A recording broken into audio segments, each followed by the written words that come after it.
پیارے دوستو، سیدپور گاؤں میں ایک بہت ہی غریب کسان رہتا تھا۔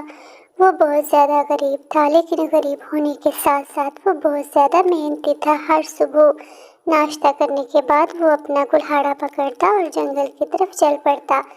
وہ جنگل میں جاتا اور جنگل میں لکڑیاں کاٹا کرتا تھا۔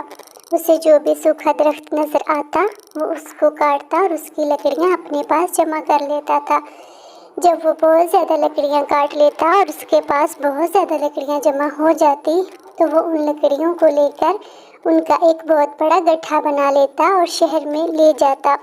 جب وہ ان کو شہر میں لے کر جاتا تو وہ دل ہی دل میں سوچتا، نہ جانے یہ غربت کے دن کب ختم ہوں گے، میرے حالات کب ٹھیک ہوں گے، میں کب امیر بنوں گا۔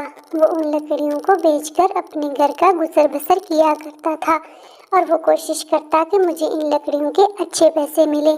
ایک دن وہ کسان اپنے دونوں بیل لے کر کھیتوں میں گیا۔ موسم بہت اچھا تھا۔ وہ اپنے بیل چرا کر کھیتوں سے واپس آ رہا تھا۔ جب وہ کھیتوں سے واپس آ رہا تھا تو اس نے دیکھا کہ راستے میں ایک بہت بڑا سانپ ہے۔ وہ سانپ بہت لمبا اور بہت خوفناک تھا اور وہ سانپ بہت زیادہ بھوکا لگ رہا تھا۔ اس نے کسان کی طرف دیکھا تو کسان اسے دیکھ کر بہت زیادہ ڈر گیا۔ اس نے جلدی سے اپنے دونوں بیل ایک درخت کے ساتھ باندھ دیے اور وہ سانپ سے دور بھاگ گیا۔ وہ تیز تیز چلنے لگا اور تیز تیز چل کے وہ اپنے گھر جانے لگا، کیونکہ شام کا وقت ہو گیا تھا اور سانپ کو دیکھ کر کسان بہت زیادہ پریشان ہو رہا تھا۔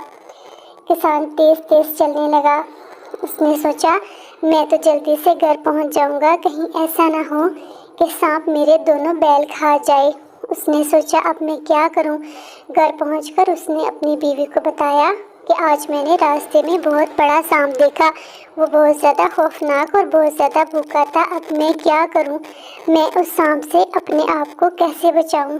نہیں تو وہ سانپ مجھے کھا جائے گا۔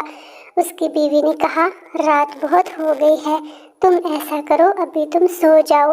جب تم صبح اٹھو گے تو ہم اس مسئلے کا کوئی نہ کوئی حل تلاش کر لیں گے۔ وہ کسان سو گیا۔ کسان نے اپنی آنکھیں بند کی، لیکن اسے نیند نہیں آ رہی تھی، کیونکہ وہ سانپ کی وجہ سے بہت زیادہ پریشان تھا۔ وہ کروٹیں بدل بدل کر لیٹ رہا تھا، لیکن اسے کسی بھی طرح سے نیند نہیں آ رہی تھی۔ وہ سانپ کی وجہ سے بہت زیادہ ڈر چکا تھا۔ پھر اگلی صبح کیا ہوا؟ جب سب اٹھے تو کسان کے بوڑھے باپ، کسان کے بھائی اور کسان کی بیوی نے اس کو سمجھایا کہ دیکھو، ایسے ڈرنے کی بالکل بھی کوئی ضرورت نہیں ہے۔ ہم سب مل کر اس مسئلے کا کوئی نہ کوئی حل ڈھونڈ لیتے ہیں۔ ہم اس سانپ کو مار دیں گے تاکہ وہ سانپ ہمیں نہ کھا جائے۔ بوڑھے باپ نے کہا، میرے پاس ایک آئیڈیا ہے، میں تمہیں ایک بین دیتا ہوں، تم وہ بین جنگل میں لے کر جانا، تم وہ بین بجانا، جیسے ہی سانپ اپنے گھر سے باہر نکلے گا تو تم اس سانپ کو مار دینا۔ بوڑھے باپ نے کسان کو بین دی۔ کسان وہ بین لے کر جنگل میں چلا گیا۔ وہ جنگل میں آہستہ آہستہ چل رہا تھا تاکہ سانپ کو یہ پتہ نہ چلے کہ کسان اسے مارنے کے لیے آ رہا ہے۔ وہ جنگل میں ادھر ادھر چلنے لگا۔ وہ ہر جگہ دیکھ رہا تھا، لیکن اسے سانپ کا گھر کہیں بھی نظر نہیں آ رہا تھا۔ کسان بہت ڈرا ہوا اور پریشان بھی تھا، لیکن وہ چلتا جا رہا تھا۔ پھر کیا ہوا؟ کسان کو چلتے چلتے سانپ کا گھر نظر آ گیا۔